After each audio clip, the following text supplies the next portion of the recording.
El marco precisamente de este interés por acercarnos desde miradas diferentes a todo aquello que tiene que ver con la violencia en un contexto contemporáneo, urbano, y en ese sentido lo que les he preparado, conversaba hace un momento, quisiera que fuera una suerte de recuperación de la memoria y de conversación,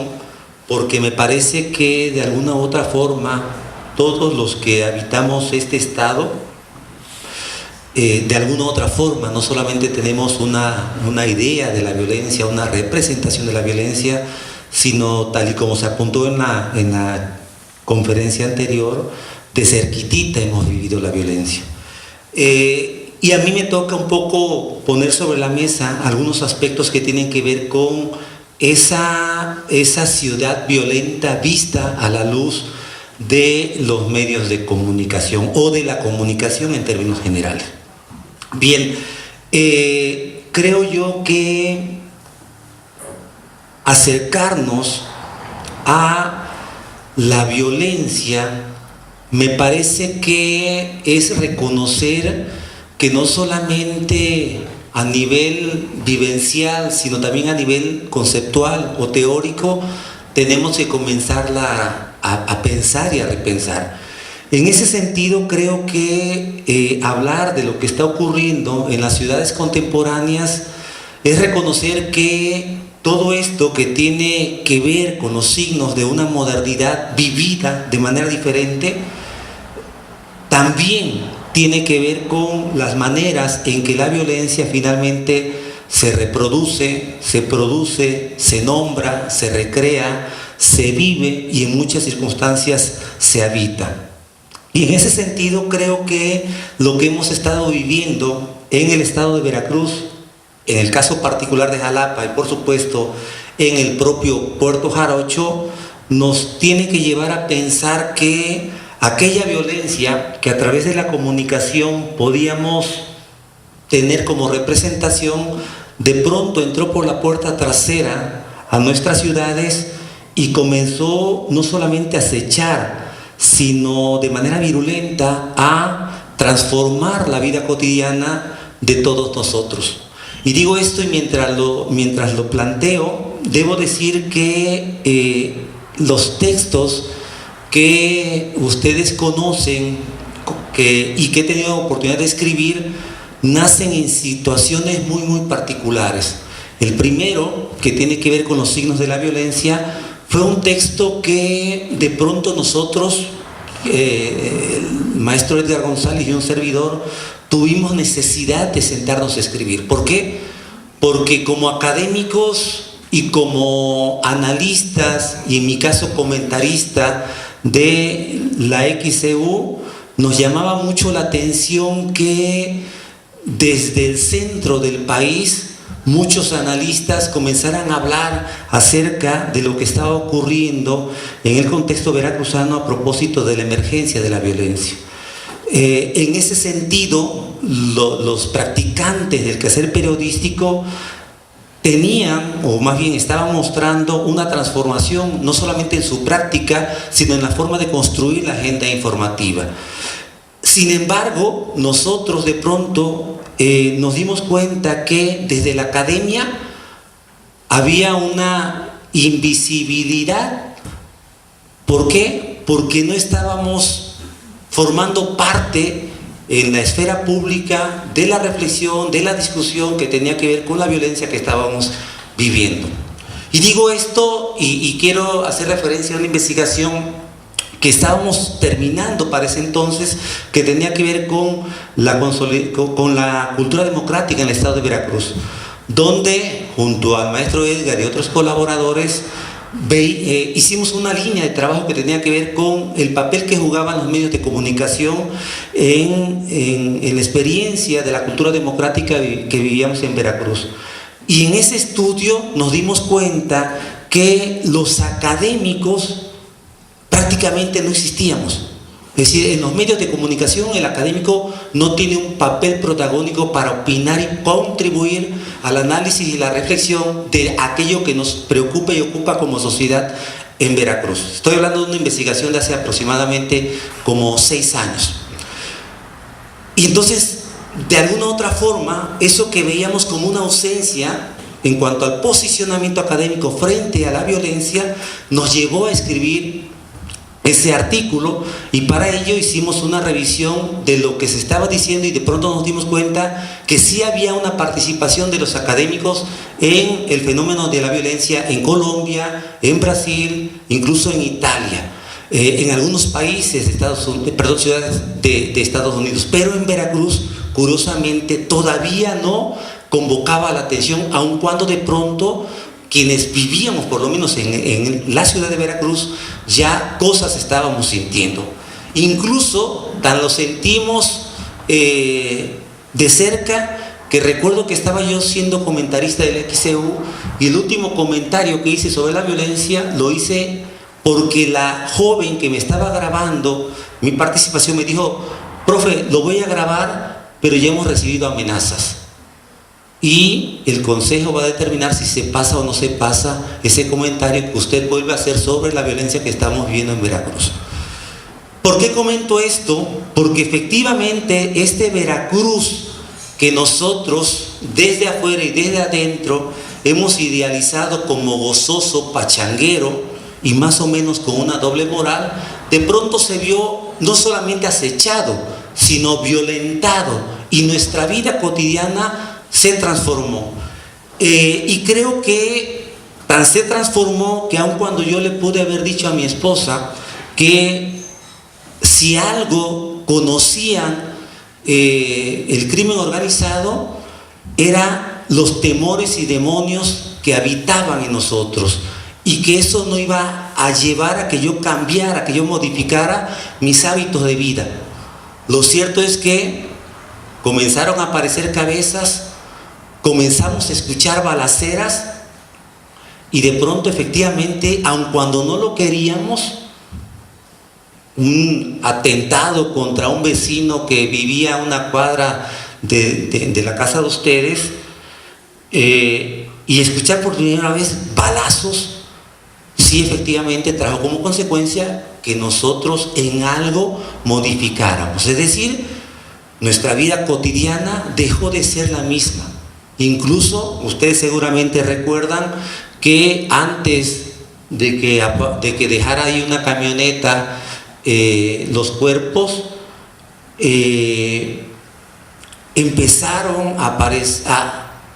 aparecer muchos muertos, no solamente en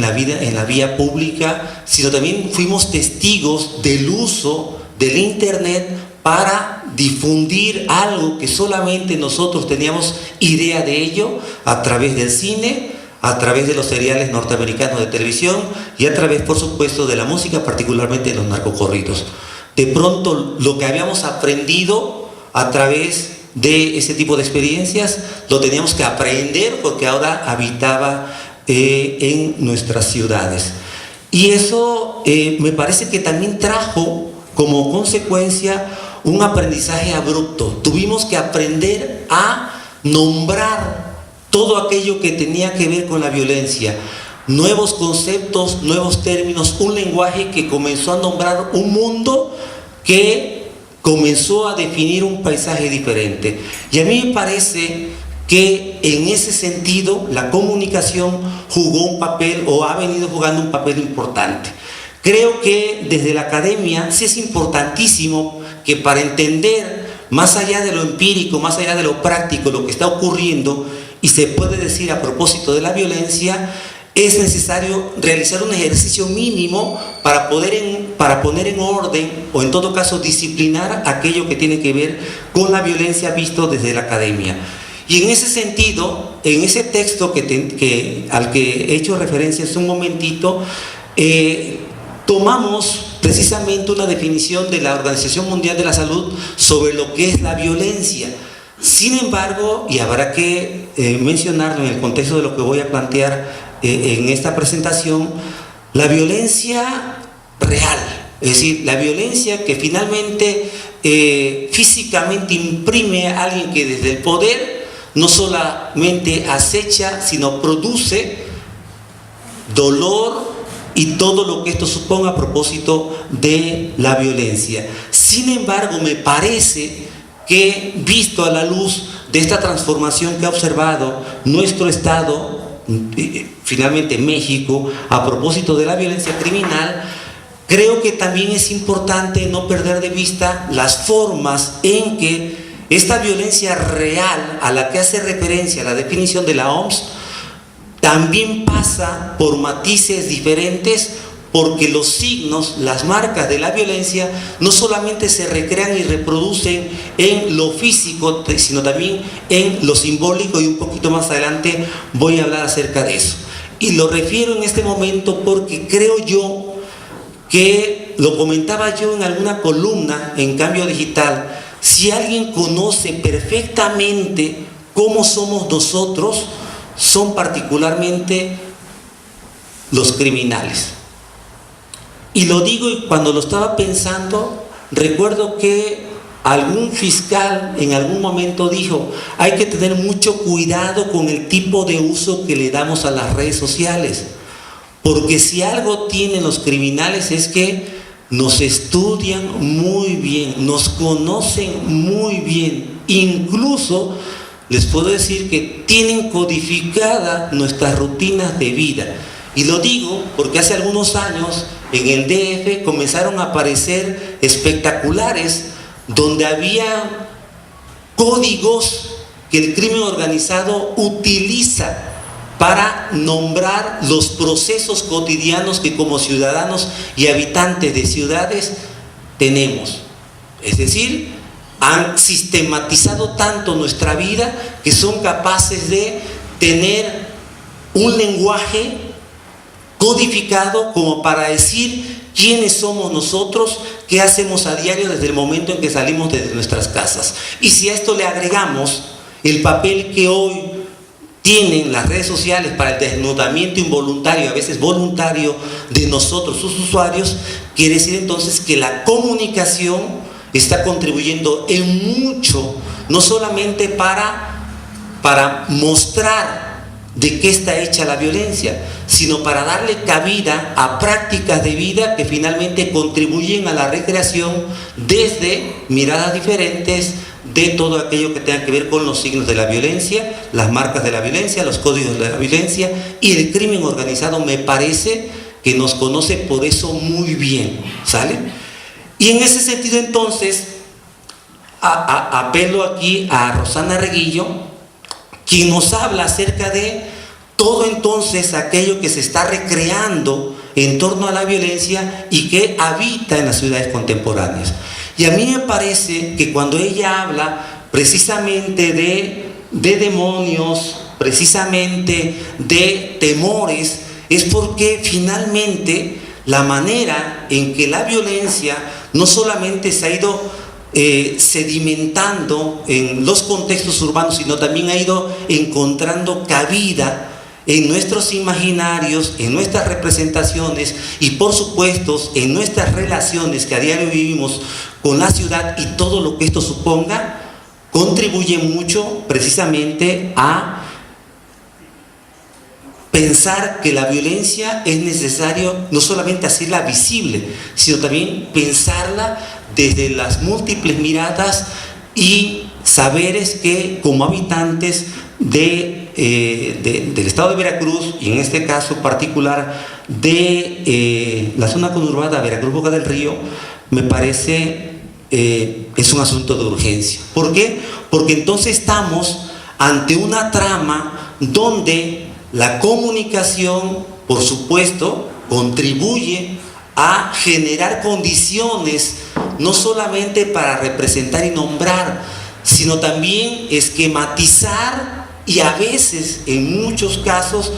conceptualizar lo que la violencia finalmente es. De tal suerte entonces que si vemos, no ven ustedes absolutamente nada, perdón, creo que... ¿La imagen del cielo se veía? Sí, ya está. Ya está. Ya está. Es que como usted usa un adaptador,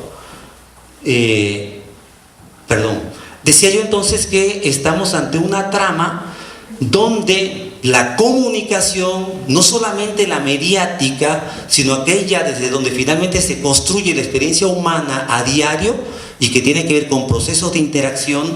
genera relatos, narrativas que contribuyen precisamente a ir definiendo paisajes donde la violencia está presente y está representada de muchas formas. En ese sentido, me parece que la forma en que la comunicación, y repito, no solamente aquella que tiene que ver con lo más mediático, sino también aquello que finalmente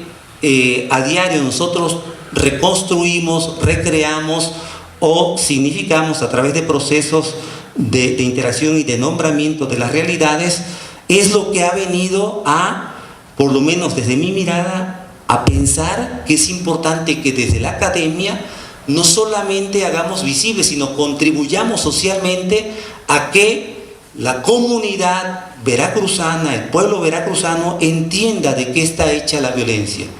No solamente la violencia que encabeza el crimen organizado, sino también otras formas de violencia que de pronto son invisibles y que me parece, como consecuencia de la modernidad, están hoy día